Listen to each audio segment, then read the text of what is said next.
Fans of the Horus Heresy, thank you very much for joining me and Jay again for Legion of Two for episode 6 of Legion of Cheese.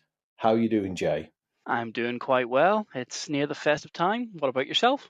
Well, it is indeed, yes. I'm doing pretty good, thank you. It's today, what is it? It is Tuesday the 17th of December 2024, so we are less than a week from Christmas, only a few days out from winter solstice, so yes, we are in the depths of the darkest part of the year in the northern climes, aren't we? Indeed, we are. Indeed. As is often the case, isn't it? This time of year is a good moment to look back on what's happened over the course of the last 12 months. And that's indeed what is the theme of today's episode, isn't it? Oh, yeah. When did we last do Legion of Cheese? I think it was when we talked about Mark 5. Yes, episode 5. Mark 5 for Mark 5 Armor, yeah. Yeah. Episode 5 for Mark 5 Armor. What our idea is that led us to do this episode was to look back over the past 12 months and just reflect a bit on what's happened in the heresy, because by any measure of the word, it's been quite a remarkable year for Horus Heresy releases. Oh, it definitely has, yeah. There's been a lot, hasn't there? But at the same time, it's also been a bit of an odd experience because of how those releases have been phased. And as we like to do, we like to get into a bit of detail, don't we? And have a look at what happened and reflect on that, have a look forward, and just generally have a year in review. 2024, a year in heresy. That's the plan. But before we get into that, I thought I'd just ask you, what have you been up to this last year in terms of your own heresy hobbying? Have you been doing any interesting projects? I have been toing and froing, actually. So I started this year by continuing on with my World Eaters to get them up to 5K, I think, from 3K. Hmm. But instead of going armor heavy or special units heavy, I went a lot of infantry. So I didn't want to just sort of reach the next K milestone by throwing in a couple of rather large tanks. So I did that. Just as I was getting round to that, Beta-Garmon dropped. And I am a very big Black Shield player. So I managed to dig out the Black Shields that I had basically in mothballs that were waiting for the rules, all built new Mark 6, all the newest kits, but they were just sitting waiting, sort of running them as variant legions. Just one, to get a feel of the legions, and two, just to actually play with the miniatures. So managed to get them going. Mm-hmm. They're up to about 3K, I think, maybe just under. Very nice. And then I decided to try and do a third army. Now, I'm a bit like a kid in a candy shop when it comes to heresy, and I couldn't choose between the Imperial Fists or the Blood Angels. This army had to be proper full-scale Imperial. It couldn't be Black Shields on the fence, and we know the World Eaters are traitor, even though I run them as Istvan 3. So I couldn't decide between them. So instead of tossing a coin, I decided to do them both. And I got the Imperial Fists up to 1500. Yeah. And then, realizing the year was coming to an end, I said to myself, right, I'm going to set myself a challenge. I have a friend of mine who doesn't get to play a lot, and he only plays small games just because he has a small model count. And I said to him, okay, well, I will try and get the Blood Angels up to 500 points, competitive, like completely legal, by Christmas. And that's what I've been blasting through for the past 4 weeks. I have the 2 10-man assault squads done, and the Praetor is being started tomorrow, actually, the 18th. I plan to have him done for Christmas Day because I'm going to play with my friend the day after Boxing Day, and he's bringing 500 points of his Emperor's Children. So that's going to be a bit of fun. So that's quite an impressive year, and I've certainly been enjoying your photos over on Instagram of your armies as they've been taking shape. You got like a second Christmas, didn't you, when the Black Shields dropped in Beta-Garmon? Oh, yeah. I was very chuffed for you when that landed. It's what you'd always wanted, so... Yeah, it's like that. If anybody knows that Simpsons meme of the the Dredrick Tatum meme of the guy dancing over the Russian line knocked out, and it cuts to Homer doing the same little turkey trot dance. That was me, when the Black Shields were announced. I was like, yes, woohoo! Get in, yeah. What about yourself? What have you been working on? What have I been working on? That's a good question. So I've been a bit of a heresy ping pong ball, I suppose, this year. I've done a few bits here and there. I've done a bit of work on rounding out my word bearer army, Mm-hmm. which was adding a Mark IV las cannon squad, which is something I bought about 7 years ago. Well, I bought it off a guy. And it can't be 7 years ago, isn't it? Probably nearly 7 years, maybe 5. And I never got around to adding it. So I finally did that, which was quite a big project, just because of the amount of work those old models take. But it was nice. I don't have many of those old first generation resin Marines left. So it was nice getting to the end result. I was really pleased with those. I got hold of Endrid Hard because I think he's just so cool. Got hold of a couple of characters this year, the Siege Master, and then the Sons of Horus Praetor in Artificer Armour. Another Hmm. very nice model I got hold of. Mr. Dodgy Sword himself, Tybalt Mar, which I really like that model. I quite like the meme of, don't pick up a dangerous sword in a dungeon. And Tybalt Mar's sword is definitely not of human origin, let's say. So Yeah, I've got a yeah. little collection of heresy characters and models who have definitely picked up those dodgy swords, and he's added to that. He would go quite well beside Lucius and/or Fulgrim holding the blade of the lair. Absolutely, yes. They could start a little club of, wielders of dodgy provenance swords. So I did that. I've done some quite exciting commissions, which Hmm. are related. So a Thunderhawk I did, and then a Mastodon as well. The big beast, the Mastodon, which it's not an easy kit like all these big ones are, but it is such Yeah, a cool model. And this was the one with like the kind of like 1.1 version. So it had the plastic right. nonsense. So Yeah, it was yeah. interesting doing one of those and magnetizing all the weapons. I've always wanted one of those, but Hmm. one, the money alone would mean I'd have to remortgage, and two, I don't know if I'd ever play a game big enough to actually use it, because the one time I decided to bring out some of my bigger miniatures in one of my Legion games, the person who I was playing against, for lack of a better term, just rage quit because they were like, "I have nothing that can beat that," and I'm like, "Well, it's a legal list.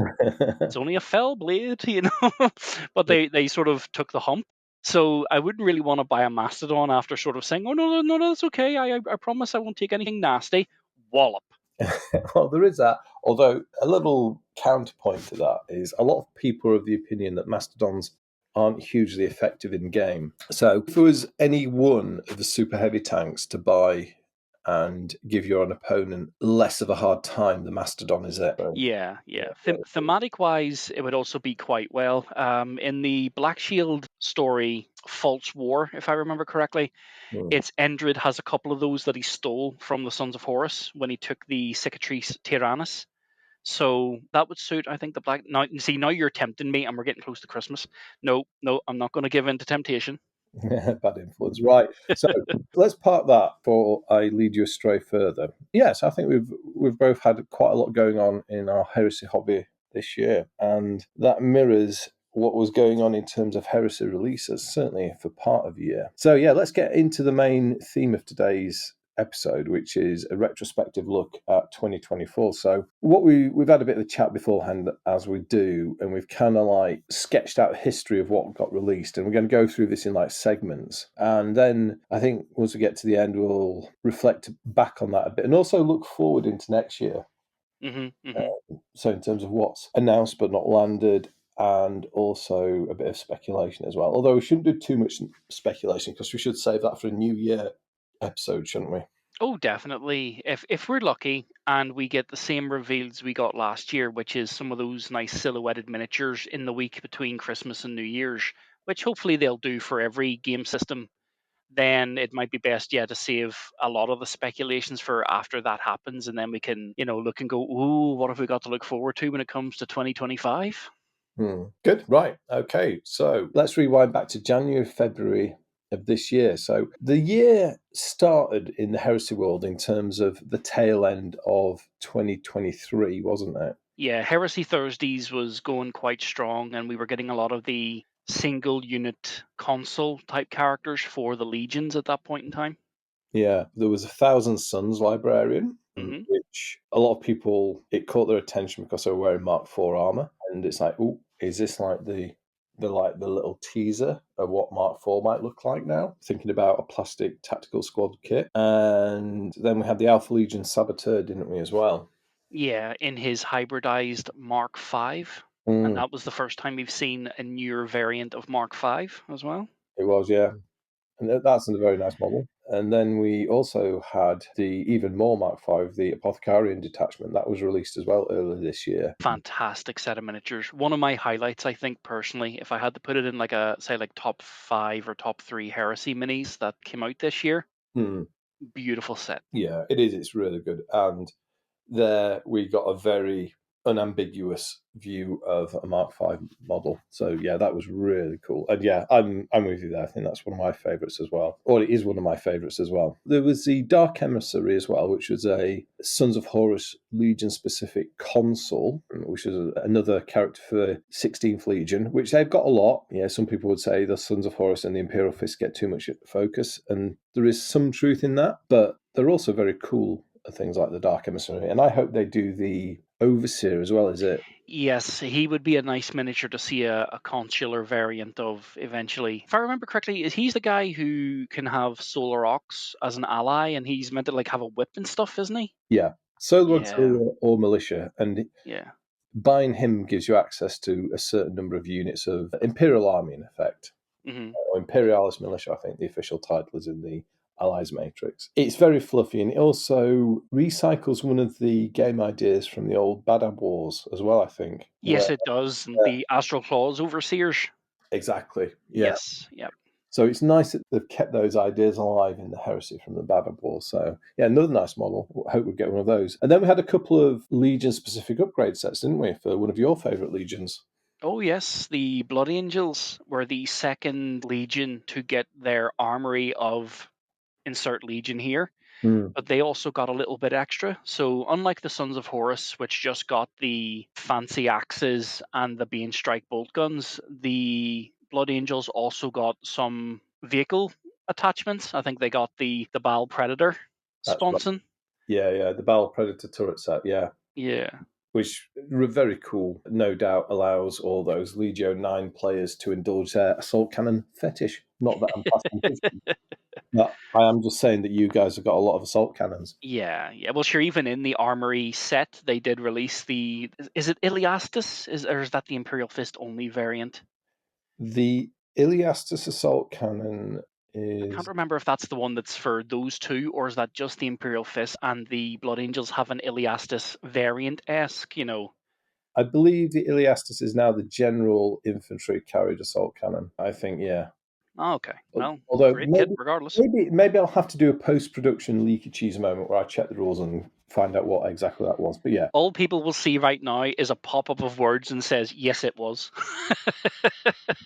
people like post-production leaky cheese bits as well. So yeah, maybe we'll do that. So yeah, it was a good start to the year in terms of these releases. I suppose one thing I would say though, and this is something we're going to come back to as we move through this year, is the lead time from when these models were announced to when they actually hit the shelves was not the usual time frame. It was somewhat longer, wasn't it? Yeah, there was a bit of a strange delay in what we would consider the standard format of, if we take an example, there's a 5 week turnaround or 4 week turnaround. These ones Mm. took slightly longer. Did someone take as long as 2 months at this stage? Not these ones, the Beta-Garmon ones did. Ah, right. So it's Yeah, Beta-Garmon where it started getting noticeably later, yeah. But yeah. strong start to the year with some nice models that are hitting the shelves that were released last year. So that's kind of like that was like the start of the year. Then we move forward towards the end of February, don't we?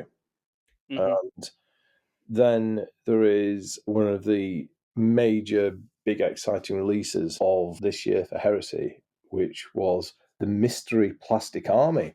And well, I seem to remember thinking back to our predictions video. I think we'd both gone with Solar Auxilia, hadn't we? Yeah, we did. Yeah, I think we'd both basically decided that while I would have preferred Black Shields, Mm-hmm. it was going to be the Solar Auxilia because we had enough marine stuff. It was time to sort of branch out, and you could sort of tell that's what it was going to be. Yeah. And the teasers on the 28th really give it away. Yeah. 20th of December, that is, because we saw the silhouette of the little Sentinel. Hmm.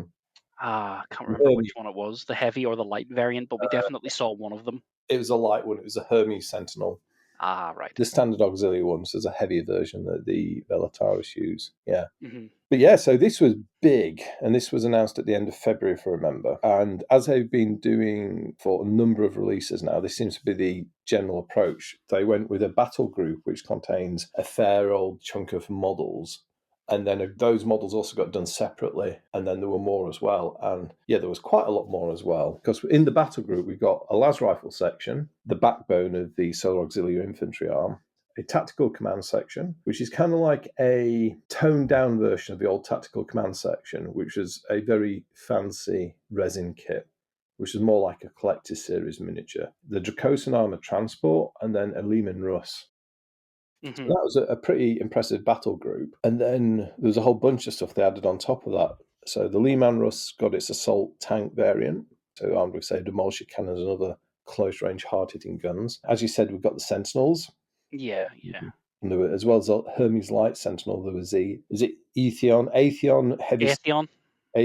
Sentinel, which is the Solar Auxilia's answer to the Dreadnoughts. We got a Malcador, which is my pick for one of the best models of the year. The Okay. Malcador Heavy Tank. I think the plastic one is absolutely brilliant. First, because I think the Malcador is one of those cool sort of like noughties Forge World tanks that go back to, say, like the Vrax Imperial Armor Age.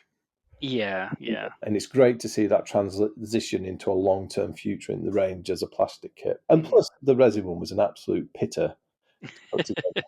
So I think that was a cool model. And they gave it some new turret guns, and one of which was a long-barreled, I can't remember the name. What do they call the long-barreled heavy anti-tank gun on Lehman Russ's? Was it Lehman Russ Vanquisher? I believe so. I think it is, yeah. For the first time, they put that gun on the Malcador, and I think, yeah, that gun fits that tank really well. So they did that. They did the Medusa and the Basilisk, say the artillery tank. I was impressed by that because, as well as it got a new plastic model, they gave it full internal detail, which I thought was a lovely touch. Oh. That really impressed me. And then finally, in this wave, we got the elite element of the infantry arm in the form of the Velataris Storm section. While I don't play the Solar Auxilia, I wouldn't say I'm not a fan, but while I don't play them because I am more of a marine man, shall we say, the Mm, Velataris are beautiful. mm. You Yeah, know, yeah. beautiful kits, and even just the concept, the lore behind them, running about humans just with axes, reminds me of like Napoleon's Grenadiers. No, that's a good comparison. That actually, yeah. And that kit came with options to do them either in the default loadout, which is kind of like sort of like assault shock elite infantry with Volkite chargers, or with power axes. And it was interesting. The guy who did the sculpting work posted on Instagram after the fact, and he was saying, "Oh yeah, I worked on this project," and they said kind of like I was a little bit disappointed that they didn't show the axe models because it was actually really the axes that were what they were designed around. Oh, okay. He said, yeah, because the thing that, what was a priority? Was it the axes or the Volkites to get the models to work? And he said it was the axes. He said, so yeah, the focus of the design work in terms of posing was on doing the axes. So he was a bit disappointed when they ran with the Volkites for all the promo shots, but you got all that in the kit, so I guess it worked out in the end. But yeah, Yeah. so yeah, a very strong release, I'd say. And for the first time, it's possible to collect and own a Solar Auxilia army for, well, not a cheap amount of money, but certainly a more sensible amount of money. Yeah, well, as you say, it's a cheap amount of money. This army will only cost a kidney rather than your the value of your house. Yeah. Yes, the old Solar Auxilia were very expensive. So very strong releases. And if you think in terms of the resources they must have put into this, I mean, there must be a few hundred grand of steel molds that have gone into setting this range up. Hmm. They've invested a lot, and I think it's an indication that they're in it for the long haul with the heresy. Yeah, yeah, It's an army that it works equally well for loyalist or traitor, and it also builds well as a detachment to the Astartes because of the way the army structure works with the Solar Auxilia, in that a single troop choice can be 3 squads of las rifle troops, so it's like yeah. infantry. I think you could take that battle group and it could be just a allied detachment. So you've got an infantry choice with a dedicated transport, a HQ, and 1 heavy support. Have I forgotten something there? Was there also an Atheon heavy sentinel in the battle group? I think there was, wasn't there? Yes, I believe so because they had to release its rules in PDF format Yes. because they actually came out in Beta-Garmon, but Beta-Garmon was, if I remember correctly, it was like the Solar Aux dropped the next Thursday after their release day was the teaser for Beta-Garmon's book on a Heresy Thursday. Yeah, that's right. Yeah. But we were still obviously 5 to 6 weeks away from seeing the book actually get its general release. That's right, yeah. So the Atheon was also in the battle group, and that would have been an elite's choice. Again, that battle group would build as an allied detachment to a marine force, as well as forming the core of a Auxilia own army. So yeah, very impressive. And I watch the Heresy on quite a few different social media platforms, and I see a lot of people posting photos of their Solar Auxilia tanks and infantry. So yeah, it seems like they've gone down well. Oh, definitely. They were a lovely load of kits, like, and the use of the battle group now as the sort of the teaser, the tidbit of what you get before the general release, I actually think is a great idea. And we'll have to have this debate eventually: who had the best battle group? Because I personally think the Mechanicum and the Solar Aux came out a lot better than the Space Marines. Yeah, yeah, absolutely, yeah. I mean, the Space Marines, let's be honest, the radio was really cool, but they could have stuck anything with those new Mark III models and people would have bought it.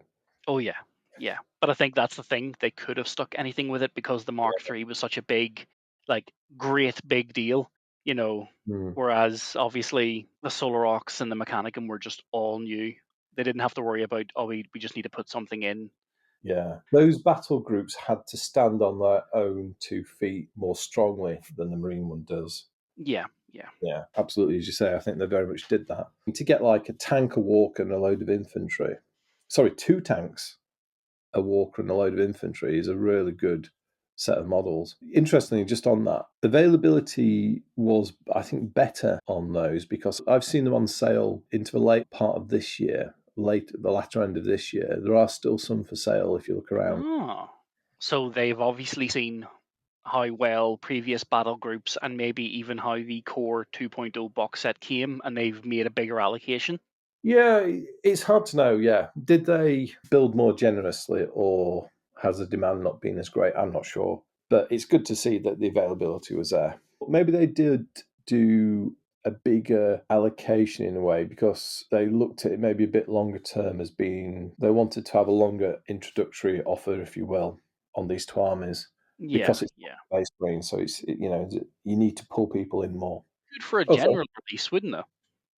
In say the again. sense that they would be quite cool for a continuous release. One thing Heresy lacks, in a way, is what AOS and 40k has, which is getting started sets for their variant armies. You know, the way you can get one for orcs, ogres, Xeno, Marines, Templars, Wolves, whatever. When it comes to Heresy, most of the GWs, the smaller ones, are sort of maybe 1 2 man stores, only ever really have the core box set, the starter set. I would love to see them keep the Solar Aux battle group and the Mechanicum battle group and just maybe they rename them as getting started with this faction. You Yeah. know, they were good value, they were great kits. Mm. Making them splash release or, eventually taking them down, I think they could have stayed.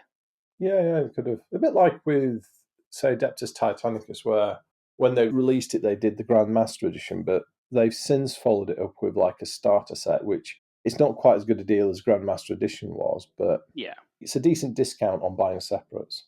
Hmm. So, Solar Auxilium Plastic, who would have thought it 5 years ago? There you go. So, and that kind of like brings us towards, are we getting towards the end of the first quarter? End of the second quarter, maybe?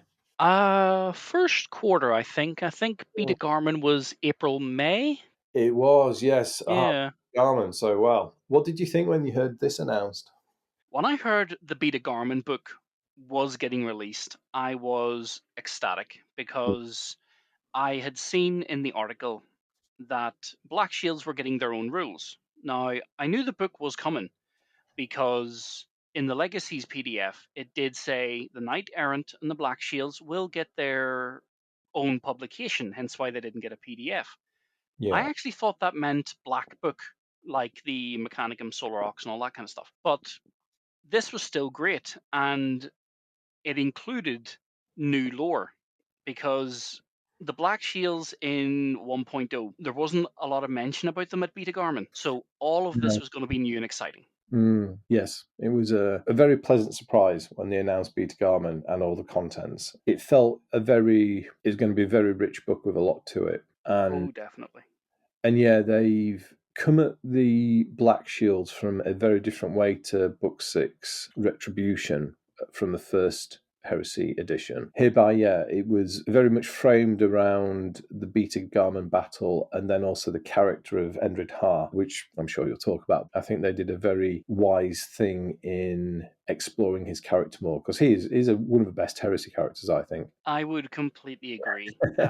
Let's just say he wasn't front and center at all times because Beta-Garmon was quite a large battle.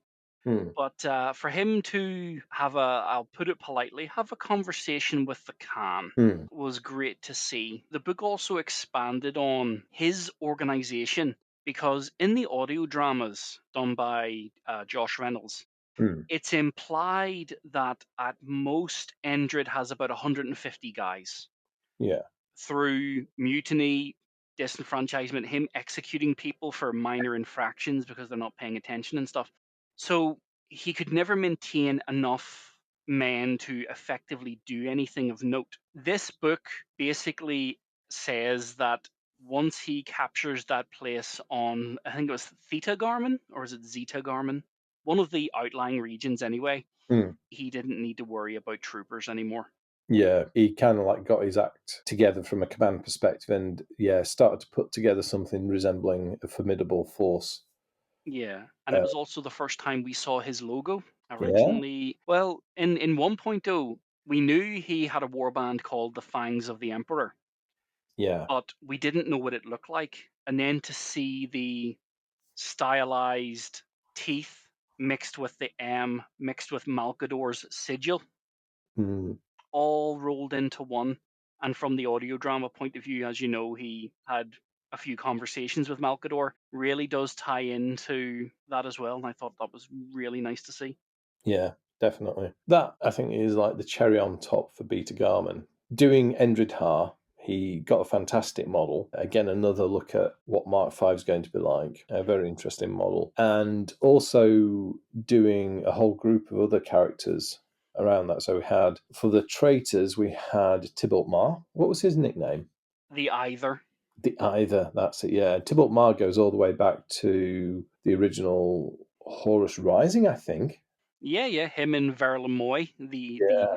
the Or. The Or, the Either and the Or, yeah. Or to be precise, one of them could be the Or and the other one's the Either. They could never tell them apart. Yeah, that's true, yeah. And they brought Tybalt Mar in very much to his nemesis or perhaps his quarry, Shadrach Medusan, Hmm.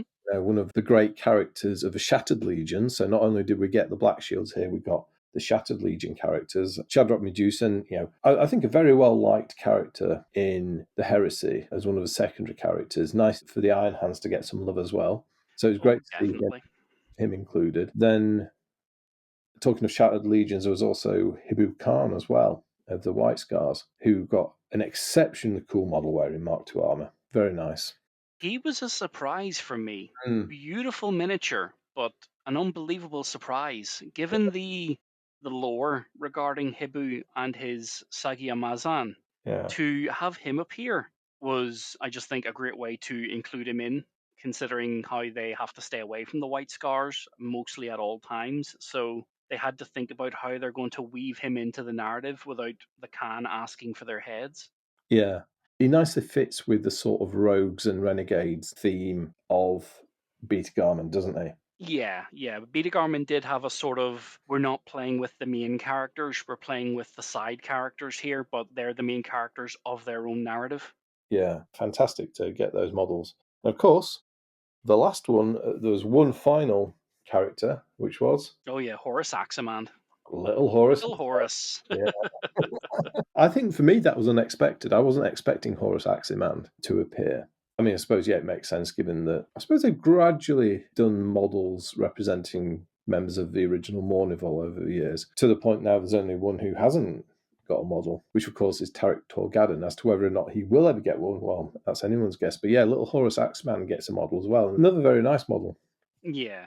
Definitely quite a nice mini. Beautiful detail on his face when it comes to the Medusan steel that Hibu actually fights him with on Dwell. Yeah, and gives him a face amputation, which Yeah. the apothecaries had mixed levels of success in reattaching afterwards. Well, he does. It's like they said in the book, he now looks more like the Primarch, Yeah. and he already looked like him, you know? If you get an image of the two and compare Horus Ascended and Horus Aximand, they are the spitting image of each other. But Horus Aximand looks a little bit, like things aren't quite right with his face as you would expect. But Yeah, yeah. the underlying facial structure and characteristics are very close. And I do think that the sculptors, I don't know which order they did this in, but they did a very good job at creating that likeness in a very interesting way. So, yeah. Oh, they definitely did. I mean, seeing the quality of that miniature makes me yearn for the day we get another Erebus. Because Erebus had his face peeled off by the War Master when he spoke back to him in Fear to Tread. So I would love to see if they ever did Erebus 2.0, maybe like early heresy versus late heresy era, maybe the armor's a bit more ornate or something, and he purposely has the stitch marks, where they've had to reattach his face after the War Master peeled it, That'd be an interesting one, wouldn't it? Yeah. especially with the Chthonian markings he has in his face as well. There could be some lovely, really in-depth detail they could do there. Yeah, and Erebus is, he is a quintessential heresy villain, and villains always make great character studies, don't they? Hmm. That'll be interesting.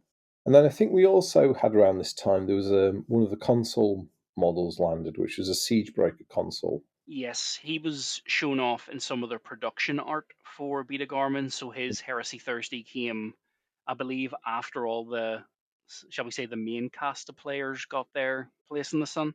Yeah, do like that Siegebreaker console models because firstly they did something a bit different with the Mark 6 armor, Hmm. and it's nice to see them break through stereotypes of like, air quotes, Mark 6 armor is recon armor, which it isn't. It's good to see them say, no, Mark 6 armor, normal Space Marine armor, they use it for everything. Oh, by the way, here's a guy who's a siege breaker. Tell that to the Iron Warriors who didn't want it because it was too light. So well, yeah, but you know what the Iron Warriors wanted, don't you? The Iron Warriors wanted something that, I don't know, it was like a bit of a fanboy Terminator mega suit they were after. They wanted Centurion suits from 40k before they existed. Exactly. And this is why Perturabo isn't allowed to make decisions. Yeah. So that was a nice model. I like the little data display which had the holographic display of the Mark 6 Marine. Yes, yes. But it's not a clear image, it's sort of like distortion as well. And I like that because it feels like this communication's occurring where there's electronic warfare jamming and interference going on, as would be the case. I mean, that's the reality in the modern battlefield. That was a lovely little design touch, that was. For me, it really made that model. So that was another nice one. But I mean, overall, I've got to admit, of everything they've done for the new Heresy, the Beta-Garmon book is my pick so far. It's my favourite. It was well written, it had great content, and it added some new stuff to the game as well. The Black Shields list was really interesting, very, very flavourful. I just think it ticked all the boxes. No, I would be inclined to agree. Siege of Cathonia was a good start, and it gave us the Inducti. Yep. But Beta Garmin really was like a really good sequel. Now, me being the heresy player that I am, did I want more? Yes. Could the book have been 1,000 pages instead of a couple of hundred? Yes. But that's just me. I want all the heresy and I want it all now. You know, Well, yeah, I know because I you're. know some people critique it saying it was small and it was this and that and the other. The only way I'll ever say that is because I want more. Mm, It's not a critique. It's just give me it now. yeah, you want more. Yeah, I mean, what I thought reading that book is it gave me a feeling that I was reading something from the early heresy days again. It felt like the writers had got into that sort of the same creative headspace as the early, as the early mid black books in particular. Yeah, yeah. And I very much appreciated that. So yeah, I was very happy with Beta Garman. Hmm. And nice as well with the Black Shields list to see how much opportunity they created for all sorts of interesting modelling ideas. Oh, very much so. Like the sort of like part robot Space Marines, Hmm. the Automata ones, and there's the what do we call it, Armory of Desperation. Yeah, the guys who steal everything that isn't nailed down, including the stuff the human has to.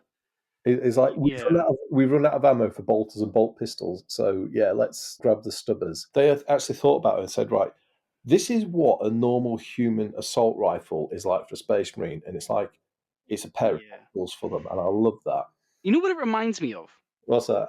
Have you ever been, well, in my case, have you ever been around your nieces and nephews, right? And they have toy guns and they're like from a pound shop and you pick them up and it's meant to be an M16, but it's only like 8 inches long and you're Yeah, holding it and you're like, this thing is tiny. That's what a Marine holding an auto gun's like. that's a good comparison. Yeah, I'm trying to think. Yeah, that's like quite a lot of Nerf guns. Quite because my kids had a lot of Nerf guns when they were younger, and they were Yeah. quite small. Yeah, definitely not like real steel. But yeah, I like that. I really liked how the Black Shield's army list created all sorts of opportunities for people to model their own customized armies, including the welcome reappearance of the Xenos Deathlock weapons as well. Oh, yeah. They're fun.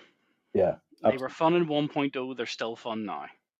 And that's the whole point, isn't it? Yeah. So yeah, I think big tick for Beta-Garmon. Definitely. So we're kind of like approaching the middle of the year now, aren't we? We are indeed, yeah. And I personally think this is when everything starts to slow down, I think, if you know what I mean. It's like we were on a high speed bullet train and Yeah, now we're on a steam, steam train.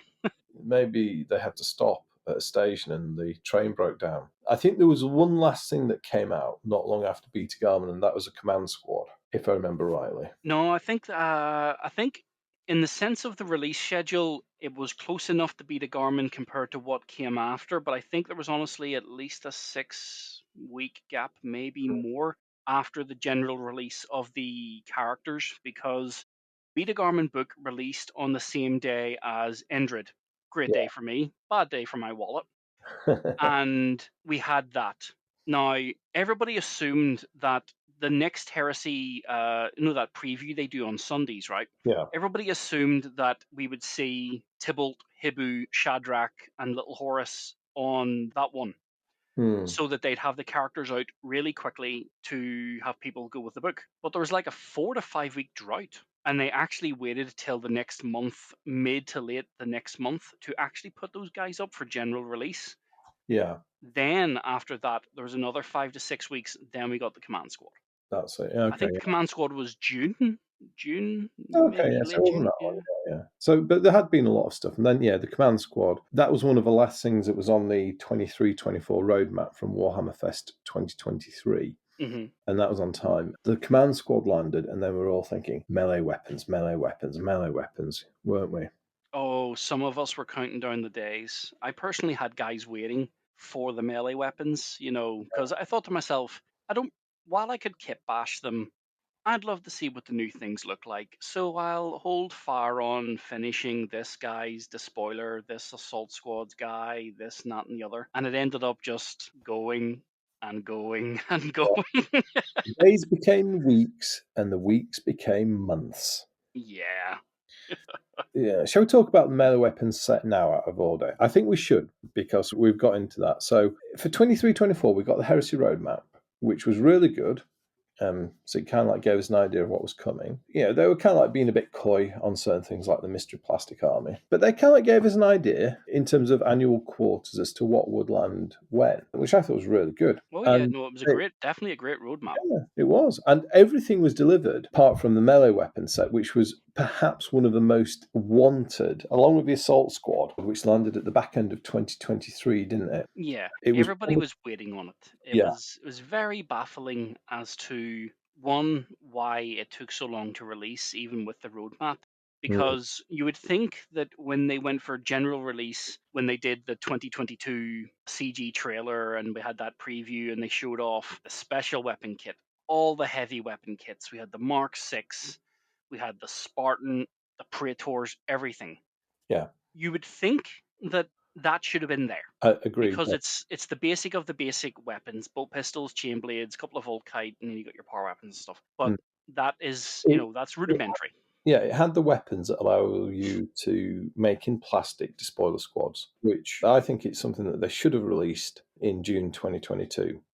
It's hmm 2024. At the very latest, it should have been released with Siege of Cathernia, because that's when the despoilers, that's when the Inducti landed. And That would have worked quite well, yeah. yeah, and about half of the Legion's Inducti are despoilers, about the other half are tacticals, and then there's Dark Angel cheese. Sorry. Uh, on top of that. Sorry. Am I sounding a little bit brassed off there about Dark Angels getting free Volkite charges? Well, they are the first Legion. They are entitled to preferential treatment. Well, are they also entitled to not paying points for the war gear? Anyway, let's park that. It was already, I think, from a point of view of the range, what customers wanted, it was already pretty late Yeah. in the roadmap 23, and it was scheduled for Q2, so spring 23. They said spring 24. In the end, it got released, was it November this year? So only a few weeks ago. Yeah. Yeah, Yeah, but what is it, 2 or 3 at time of recording, 3 weeks at a pinch, give or take? it's about that. Yeah, Yeah. maybe a little bit. I'll put the exact date in Yeah. on the So video. there was a long delay. It was about 5, depending how you define spring, it was 5 to 6 months late. Now, what do we think? So, I mean, delays happen. I can understand that. And it's disappointing they didn't get it out a lot earlier, as we said, given what it did in the range in terms of allowing you to make despoiler squads and veterans and a whole load of other stuff. But I think for me, the thing that really, I think Games Workshop dropped the ball on here is failing to communicate. Yeah. Yeah. Yeah. This is like something to do with, you can't have your cake and eat it with Warhammer Community, yeah. So Warhammer Community it's marketing, it's Warhammer marketing, yeah. Hmm. And that's fine, and that's what I know it as. And some people know it's marketing. Some people do get fooled by the community name, I think. But it's Warhammer marketing, and they're there to sell product and promote the business. However, I think if you're going to give all the good news through that channel, you need to also be honest as well with your customers and say, actually, the melee weapon set, due to things beyond our control, it's been delayed, and it's now going to be, I don't know, November, December. At Yeah. least if you tell people that, then you're being honest. And there'll be some people who complain. I mean, it's the internet. But I think you will also get more people who respect them for actually communicating. No, And, no, I agree, yeah. I think they definitely dropped the ball there. And that's something they need to get better on in the future. Yeah. It didn't help that we were in the middle of the No Heresy Thursday drought as Yeah. well. Because after Beta-Garmon dropped and we saw all their characters, there was a good, 3-month drought when they did more of the old world and some of the War of the Ring stuff. It took over, or Mm. not War of the Ring, what's that called now? War of the Rohirrim. It took over the Thursday slot on their sort of allocation. Which is fine and great for Lord of the Rings fans. Oh yeah, yeah, nothing wrong with that. But we're here for heresy, so Yeah, it wouldn't have broken them, would it? Just to have put a message out to say it's been delayed. This is when we expect it to land. Yeah. yeah, yeah. Because the first actual wording we got was Nova. Ah, yes. Which brings us into like the last phase of the roundup of this year, doesn't it? Mm-hmm. And this is kind of like where we have to also go wow again, because another incredible set of plastic models. So not only, and again, this is giving them credit for their roadmap, not only was there one mystery plastic army this year, there were two. And the Mechanicum have been plasticized, which is wow. Considering some of their kits, definitely. I never thought I'd see the Thanatar, Mm. one of their early releases, not just in plastic in general, one of the early ones. Yeah, having built three of those things in resin, I'm very impressed that they were able to convert it into plastic. I've seen quite a few people say that they thought the Thanatars and Castellax were very difficult to put together. It's like, well, they are quite fiddly, but what would you rather they do? Would you rather they ditch the designs that people love from the resin era and come up with something new, which you probably won't look as cool, Mm-hmm. or do you just have a bit more kit complexity? I think they did the right decision because Yeah, they're very cool designs. Is it this was. over open when the plastic Mechanicum landed? It was indeed, yes. We had the teaser sort of 2-minute video showing them off, and then it went into the Andy Hoare interview where he Mm, had them sitting in front of him, including the Thanatar, which wasn't actually shown off because he sort of teased, this is in the battle group. This is coming after for general release. Because if I remember the Magos, he wasn't actually in the battle group, he was in the general release. correct. Yeah. Yeah. And just on that, so same approach as with the Solar Auxilia. They did a big box set and then separates. And the box set had Castellax, Thalax, a Triaros armored conveyor, so a big vehicle, and tech thralls. So some of the core units, tech thralls, brilliant in plastic. Finally, you could. I mean, tech thralls are amongst the most dirt cheap troops points wise in Heresy. So buy them as plastic, makes them usable, so you can actually have hordes of these mechano zombies. Great box set. I remember working out at the time, and it was actually, I felt that you got a bit more value in that box compared to separate prices as opposed to some of the other ones. Oh, okay. So yeah, it was a good deal, that box was. That just kind of reinforces what I said earlier on about Mm. keeping them as starter box sets for people who Mm. wish to play Heresy, just not Astartes. Yeah, absolutely. Yeah, why not? So did those four, and did the separates, and then, as you said, there was a separate Magos, and then the Thanatar Kavas, and the Thanatar Kavas is the original Thanatar with the plasma helix mortar. So not the Thanatar Calyx, which is the one with the really funky neutron laser and the graviton ram, which I'm sure is only a matter of time before it lands in plastic. But yeah, amazing plastic models. And I mean, I've got some, I've not done much with them yet. They're perfect translations of the resins. Mm-hmm. Very impressive kit design. And on the Triaros, you've taken one of those somewhat temperamental resin vehicle kits, turned it into plastic, way, way more accessible, affordable, and you get a load of little accessories with that vehicle that you didn't get on the resin original. So yeah, very good. No, definitely. For non-marine players, 2024 has been the greatest Heresy year ever, I would say. Oh, definitely. Since the original announcement of the Solar Aux Mm. and all the Mechanicum stuff back during 1.0's early years, it was definitely a good year. Now, some people may say they would have preferred maybe a few more of the kits. What is that? Oh God, what is the name of that? The Mechanicum tank that's based off the Triaros, but it's sort of like their heavy support variant, has the massive cannon.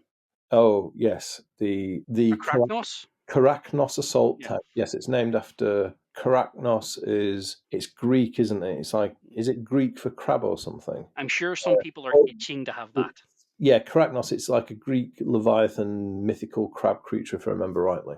Uh, Yeah. that's a cool model, that, with the plasma base, and I bet on the plastic one they'll open as well, like on the resin one. That'd be great. I'm sure that as well. They've done 80-90% of work with the Triaros. The other thing that's missing, and this is sort of segueing a bit, is the Krios battle tank. Okay. That's a noticeable gap in the plastic range, because so far, if you look, they've kind of like done various parts of infantry. I mean, Mechanicum sort of defy the basic infantry because they don't really have basic infantry. They've got expendable fodder, and then they've got pretty elite units like the Castellax and the Thanatar, Yeah, yeah. but they don't have a proper battle tank yet. In the next book of year, and we'll talk about it in detail later, but there was a new weapon introduced for the Krios battle tank. So far we've had the lightning cannon and the pulsar fusel or something, Okay. which is basically, I imagine it as a bit like a mad scientist las cannon. Electro las cannon, it's quite fun. But they added a radiation weapon as well. So I suspect that when we get a Krios battle tank kit in plastic, it will come with all three weapon options. That could be one of the reasons why maybe then it is. I don't want to say delayed, but the interview that Andy Hoare did say that everybody was getting a second wave. He Even did. though he'd only just actually announced wave one of Mechanicum, he did say that the Marines were getting a second wave of more infantry and tanks, the Solar Aux were getting some more, and the AdMech were getting, or sorry, the Mechanicum were getting some more. So Yeah. that could be just sitting for maybe by this time next year we'll be talking about its general release. Hopefully so. Right, so you brought it up now. Nova Open, the Andy Hoare interview, and the Heresy Roadmap 24-25, which is going to be a delicate and sensitive subject, I feel. I shall refrain from using my favorite four-letter words. I do appreciate that, Jay, because we do try to keep Channel Leaky Cheese family friendly.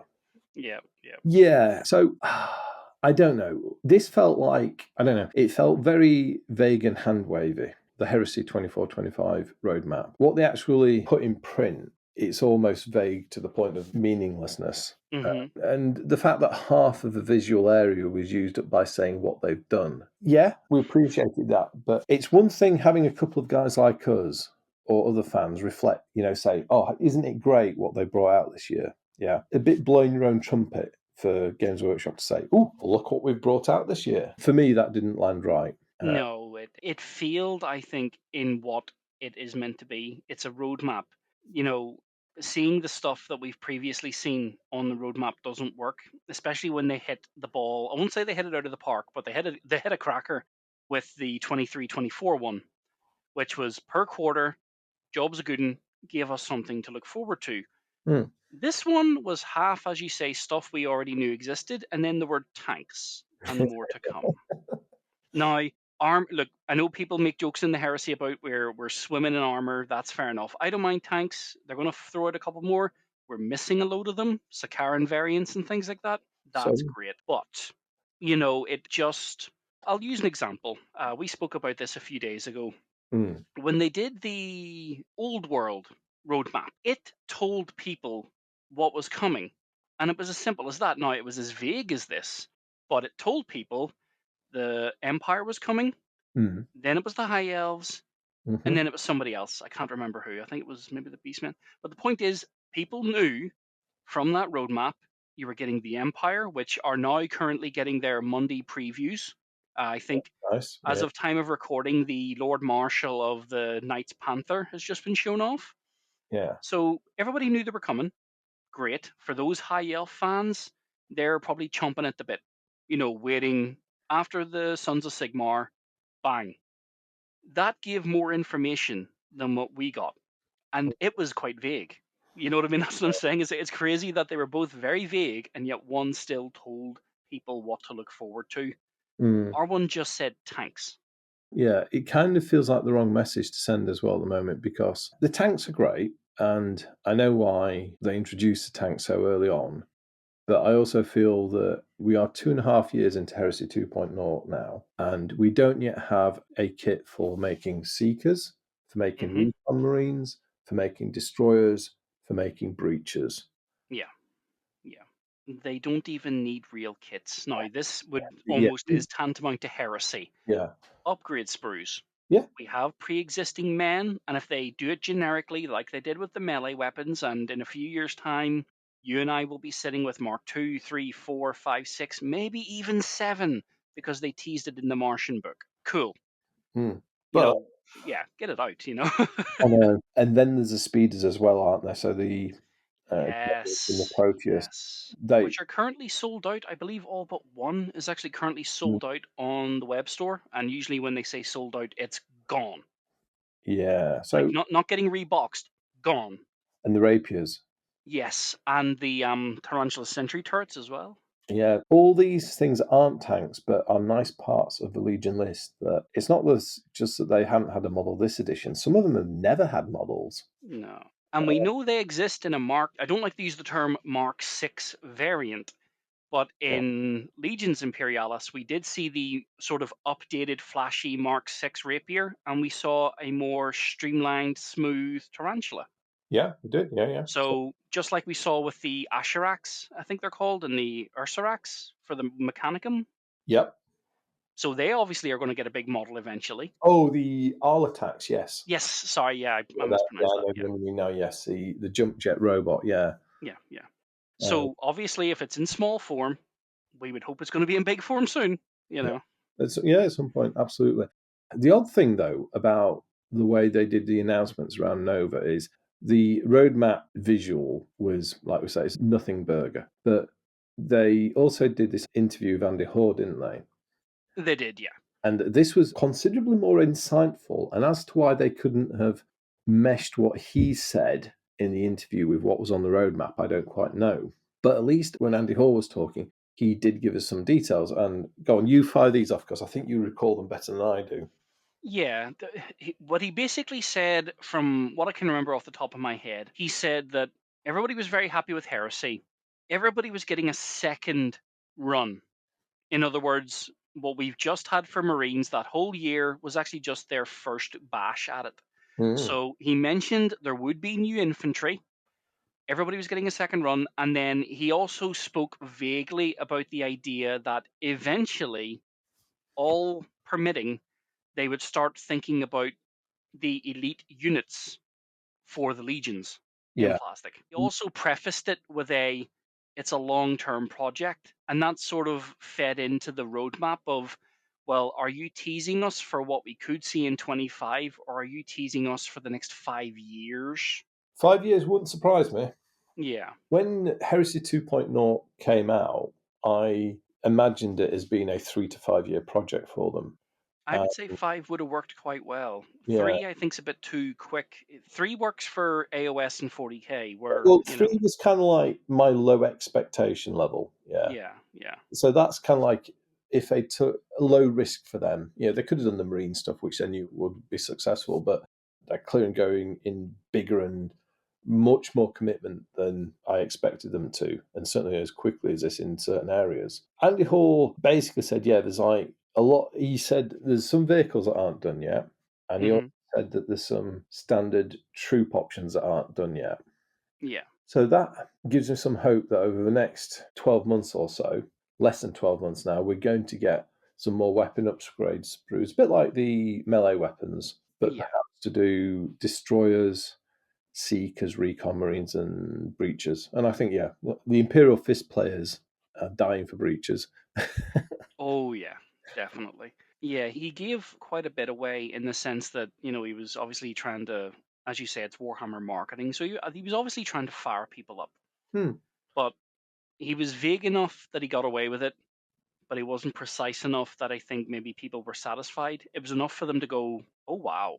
Yeah. But at the same time it was like, and when can we expect this? He said it in such a way that he gave a wee bit away for people and it got them interested, but not enough in the sense of a time frame that they Hmm. were wondering when they were going to get it. It I was, yeah. suppose he had to toe the party line, you Yeah. know. And I think the thing that's going on behind all this is there's clearly something up with GW's capacity to meet demand because so much of their product. So, melee weapon set, was it late because they couldn't get it in a production slot? I suspect that's the case.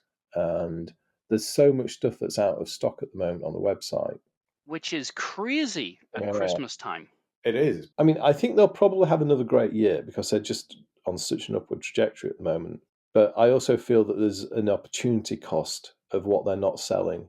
And, Yeah. so when next year's financial report comes out, you could probably stick another 5 or 10% on that they've Yeah. lost by the It's lack of just stock. yeah.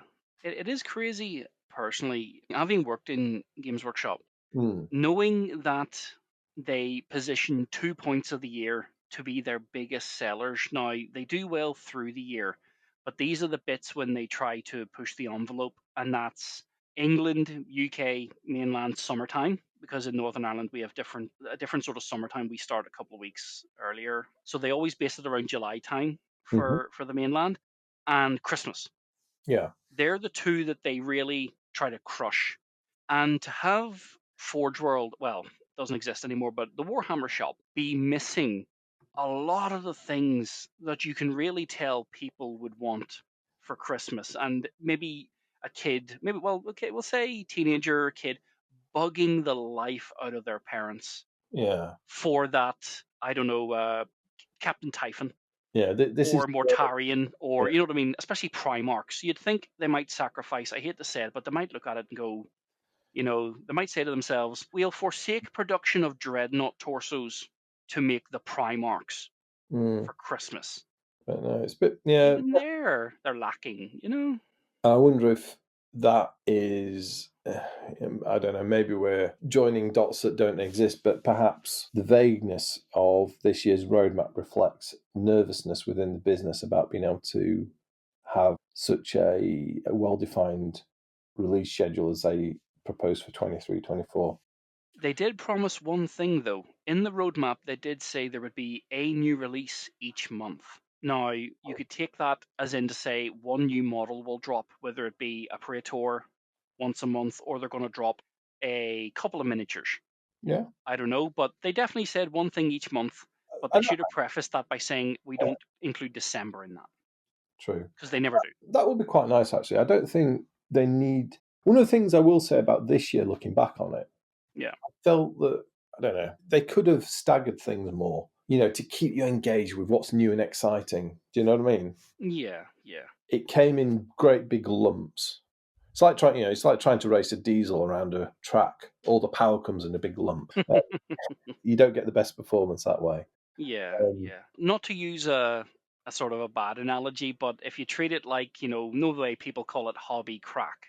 yeah, I got my fix at the start of the year, and by the end of it, I was scratching, itching for more. And because the end of the year was not as jam packed with stuff, I was sort of looking at it going, come on, like yeah. that, that American comedian, who, I can't remember his name. Oh, there's this American comedian who does like a skit as a crackhead, and he's always appearing in places going, "Have you got a crack?" Just change that to miniatures for me. An unrecoverable heresy addict. I'm sure they care, because I don't. Well, you like what you like, don't you? So yeah, so that was the roadmap. So a bit vague. Definite change of detail and expectation management compared to the previous year. But yeah, I don't know. I think it might turn out to feel better because they've not set expectations, but we will see. I like the idea of having something every month. hmm You know, hmm being regular, that's a good idea. I think they need to balance between having such a vagueness that they can change if there's an issue, but not leaving it for so long that people begin to wonder, is there anything coming? Now, we know obviously there will always be something coming in some way, shape, or form because it's one of their game systems, but you don't want people feeling that this is a repeat of Aeronautica, Mm, which unfortunately I quite liked the game. It got mm, folded into Legions Imperialis. That's cool. And I still have all the books, but it did sort of peter away. I think mm. is the best way to put it. Yeah, they do sometimes lose interest, don't they? Maybe. Yeah. Yeah. So that really kind of brings us to the end, almost like the end of this year in terms of what was released. But before we look to the very end, where there was a bit of a resurgence, there are a couple of other releases just to cover off. So on the back of the Nova Open stuff, we got the Martian Civil War campaign book. Now, I don't know what to make of this one, and I've got to admit, this out of all the Heresy 2.0 campaign books, this for me was a bit weak. hmm hmm Fundamental problem is, where are the Dark Mechanicum? Yeah. And then we get to a question of, what is Dark Mechanicum? So the Martian Civil War includes rules for taking the existing army and adding like a Magos, who is a Dark Mechanicum Magos with some unique cybertheurgy and warlord trait type stuff. So it kind of has some Dark Mechanicum, but it doesn't feel consistent with the background that you would get from, say, reading the book Mechanicum.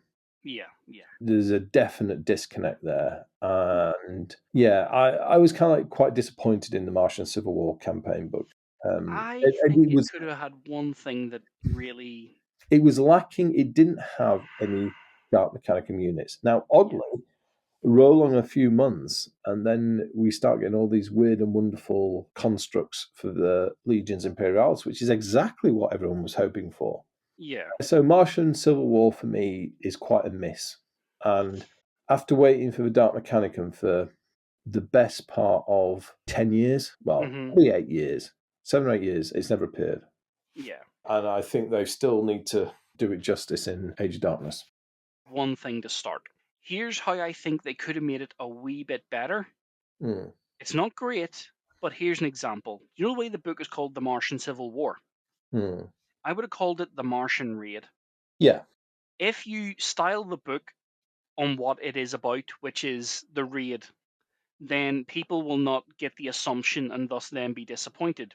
You could tease, and as they put in the aspects of the Dark Mechanicum, in the sense that, when they led the raid, this is what they saw, yeah, and this is what they think is coming. And it's sort of like, do you dip your toe into the Dark Mechanicum?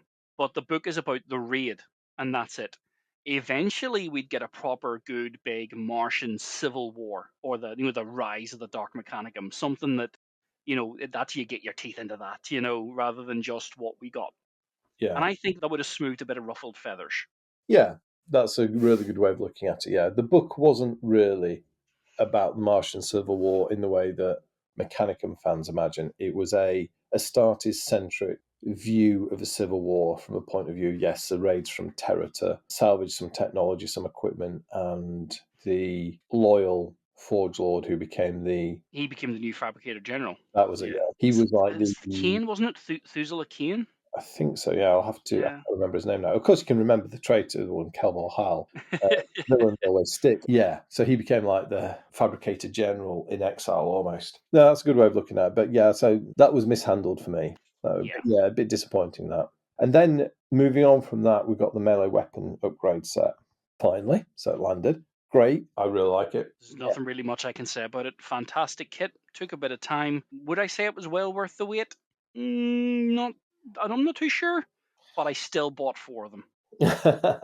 So I think buying 4 of them is well worth the wait for you. Yeah, I mean, as I say, more heresy, more often. You know, if I had my way, I would have had them a year and a half ago. I did a review of that set, and at the time I said, why have we had to wait 2.5 years for this? It's one sprue. Anyway, let's not tread old ground again. So that kind of like brings us up to more or less about the start of November-ish, mid-November. Yes, the return of Heresy Thursday. Yes. Real Heresy Thursday, that is. Yeah, so after a strong start and then a bit of a faltering middle, it feels like we're getting a strong finish, doesn't it? Definitely, definitely. The return of Heresy Thursday was lauded. I think when they confirmed in the Nova preview that we're getting Heresy Thursday back, everybody was quite chuffed. Hmm. And they started strong with the melee weapons. And then, a bit like Heresy this year, it went up and down into articles. Hmm. Nobody was pleased. And then we had that one unfortunate week where they actively promised we would get one and nothing appeared. So people got a wee bit annoyed. Yeah. But then they came back with a vengeance Yeah. with the, was it the Warhammer Day preview or the latest preview they did where they showed off the new vehicles, and then the day later we got the return of Heresy Thursday properly.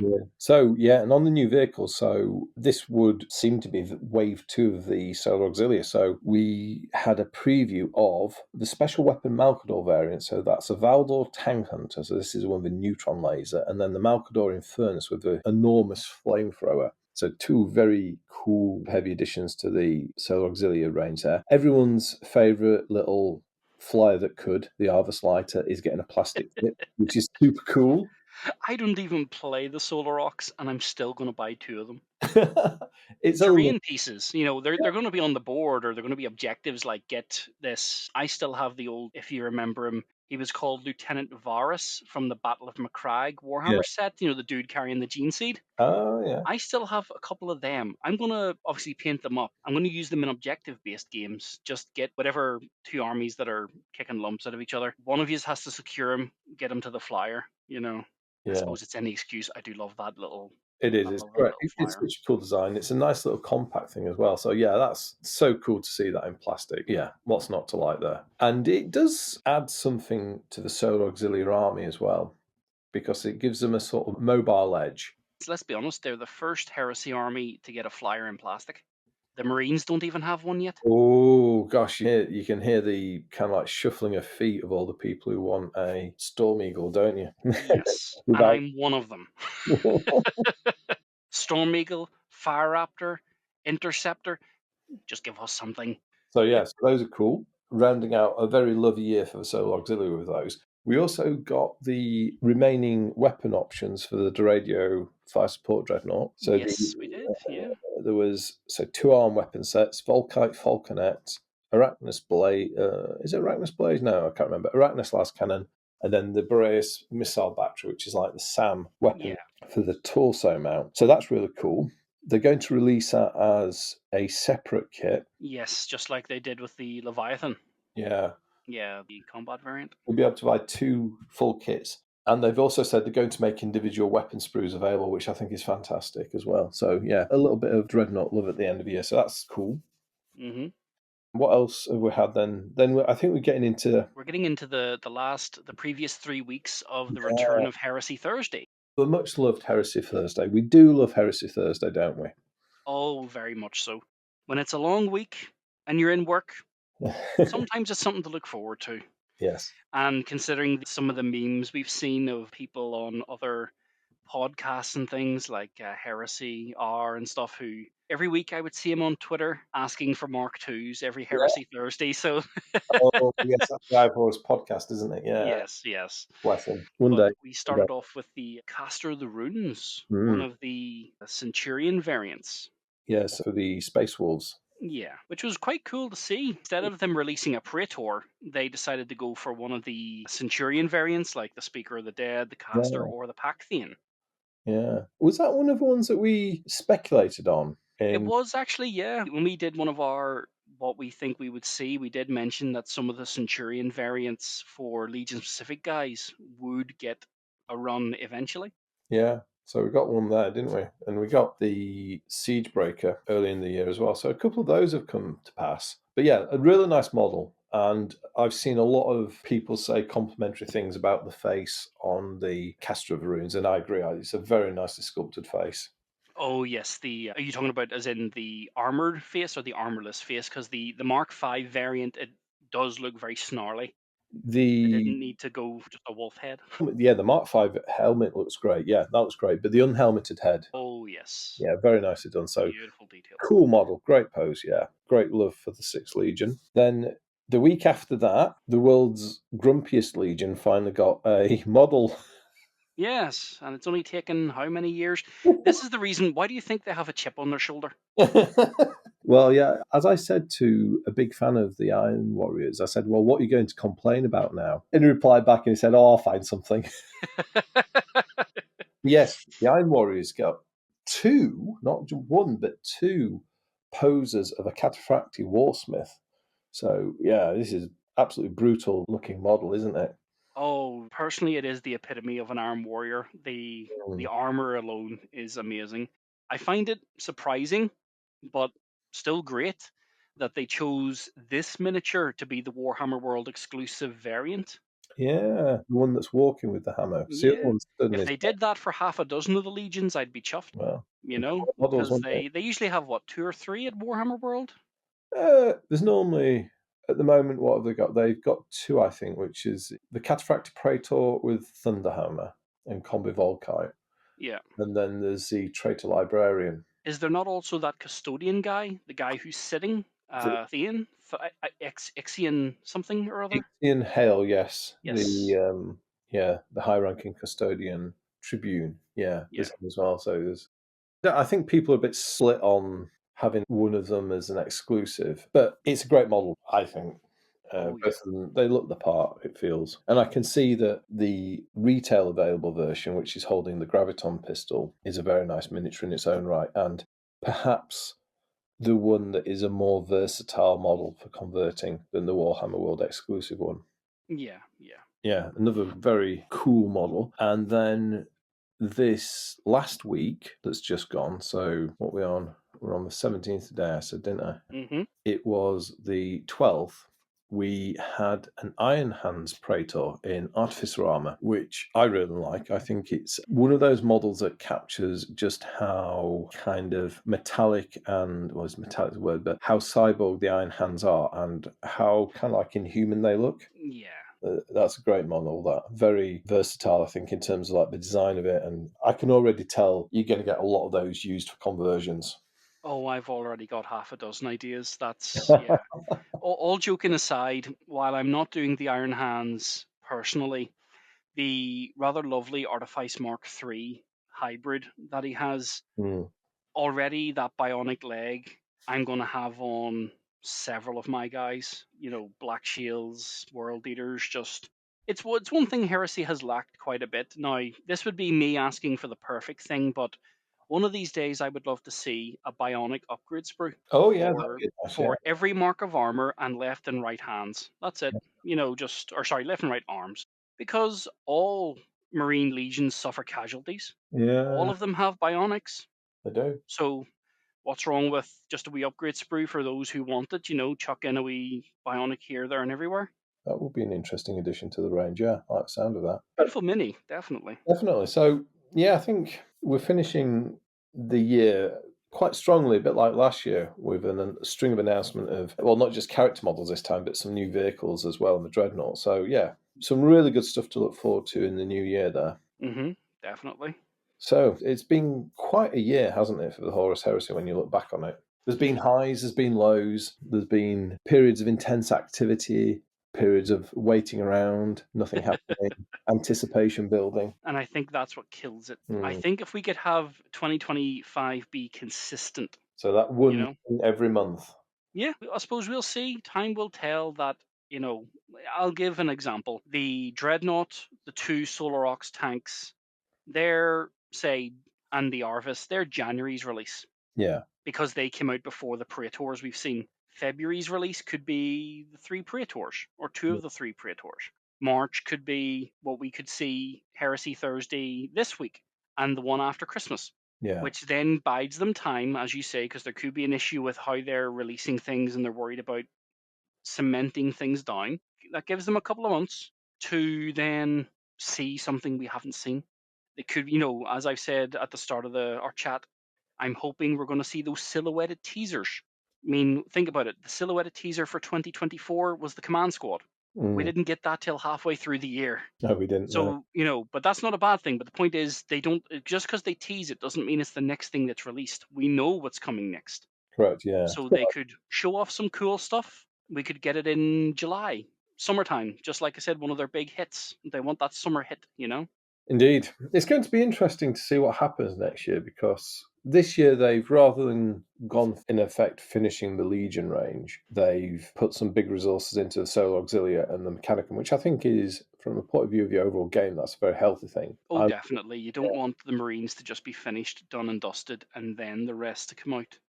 Exactly, yeah. Yeah, you've got to cast a wide enough net that you secure a load of everything, but not leave a lot of things hanging eventually. I think it's been the heresy year for non-marine players overall. There's been a few decent bits of Space Marine stuff, but really this year has been about the Solar Auxilia plastics and the Mechanicum plastic range. Yeah. And once the plastics are done well, they're going to be good for 10 plus years. Who knows how long these plastic models will be in production for? A long time, I imagine. Well, look how long the Corn Berserkers existed in 40k. Exactly, yeah. Right, here's a bit of a challenging, pithy question. If you were to rate this year out of 10 for the heresy, what would you give it? Right. Okay, well, I'll have to take it from two different points of view. As a Black Shield player, it's a 10. Yeah. As a generic Heresy player I'm still waiting for my rapiers, I'm still waiting for tarantulas, I'm still waiting for destroyers, but we got to see the Solar Aux, we got the Mechanicum, we got Shattered Legions, we got some fantastic characters that I didn't even know were going to get stats. I would say it's at least a good 6 or a 7. Mm. But if it, I preface that by saying it's a 6 or a 7 because we've ended with a decent bang. Mm. If we hadn't have seen Heresy Thursdays for the past 4 weeks and the Dreadnought, the Arvis, and the tanks, I'd personally say it's about a 5, maybe a 4, Yeah. because it did peter out quite badly. So for me, right, so if I put the same question back to myself, I would say, I think I'll probably go somewhere between 8 and 8.5 out of 10. Okay. Because the introduction of the plastics for Solar Auxiliary and Mechanicum, I think, is huge. Yeah, Yeah. absolutely massive. It doesn't happen many times introducing these new models into plastic. And I think what that means for the game overall and making it more accessible for more people, I think that's really big, both in terms of cost and ease of modeling. I think that's a really big thing. So the only reason that I wouldn't go with like 9.5, I think, is for the phasing. Yeah. The phasing, having these big lumps of stuff and then periods of nothing. The poor communication around the melee weapon set. And then I think the Martian Civil War book was a miss as well. I think those are kind of like the negatives for me. Positives, Yeah. yeah. Models, I've not got a bad thing to say about any of the models they've released this year. I think it's been amazing. Really has.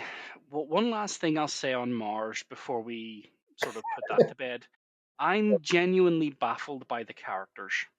Right. Standard procedure, sort of, from what I know, is they never release the rules without the mini that follows. If we Mm. take Beta-Garmon as an example, if we take when they released 2.0, we got Causeway and then Lucius. Yeah. But we knew they were coming because they got the rules and they were teased within weeks. We haven't seen Diaz, Nex, or the Blood Angel guy. We haven't even seen a tease of them. They haven't been in Heresy Thursdays. They've No, released the stats without the minis. They said in 2.0 they weren't going to do that because they wild in 1.0 with yeah, statless characters. they did. Yeah, no, that's true. So yeah, there's why as much as the 3 characters we've had over the past few weeks are great. Why weren't they the characters from Martian Civil War? I don't know. Maybe Martian Civil War hasn't landed that well and they felt, yeah, maybe we'll kick those back. We'll see. Or there's a production issue, or they're saving it for, as you say, the next phase. Maybe they want to start 2025 with a bang. Maybe they're the teasers we're going to see. Maybe they're the silhouettes. Indeed, maybe so. And it's going to be an interesting year next year. And I think, as tempting as it is to get into that, I think we should leave that for another episode, shouldn't we? Should leave that Oh, definitely. We'll do what we did at the start of this year, where we had some speculation about what might be coming. Let's do the same for 2025. Yeah. It's going to be an interesting thought experiment. And I think it's also setting ourselves a bigger challenge because we've got a lot less certainty because of the vagaries of this year's roadmaps. That's both a challenge and opportunity for playing with ideas, isn't it? So we'll definitely do that. Oh, yeah. That's Always fun to speculate. exactly. And say speculation is free. Hmm. So yeah, we can definitely do some more speculating. Excellent. Well, I think that's been a great chat, hasn't it, Jay? Oh, yes, indeed. It's always good to talk heresy. Absolutely, yes. And as always, yeah, thank you very much for joining me for this episode of Legion of Cheese. No problem. As good as always. It's always good to talk some heresy, isn't it? Oh, yeah. And I hope you've all enjoyed listening to this episode as well. As always, please do share your thoughts and observations in the comment section. There's a lot to go over here, so please do let us know what you think. Yeah, and if we actually did miss anything, tell us that in the comments as well. I'm pretty sure we were quite concise, but you never know. There's always something that falls through the cracks. We did do a bit of planning beforehand, didn't we, to try and get everything? But yeah, we might have missed something, and if so, please let us know because yeah, we like to try cover everything. I guess by the time this will go up, it will be close to Christmas. So whatever you are doing at this time of year, I hope you have a good festive holiday. Oh yeah, have fun, whatever you're doing. And if you are hoping to get some heresy gifts, I hope you get what you want. Yeah, you always want heresy at Christmas. Absolutely. It's like Die Hard. Heresy is a Christmas movie. So again, thank you all for listening, and I hope to speak to you again soon. Bye for now. Bye-bye now.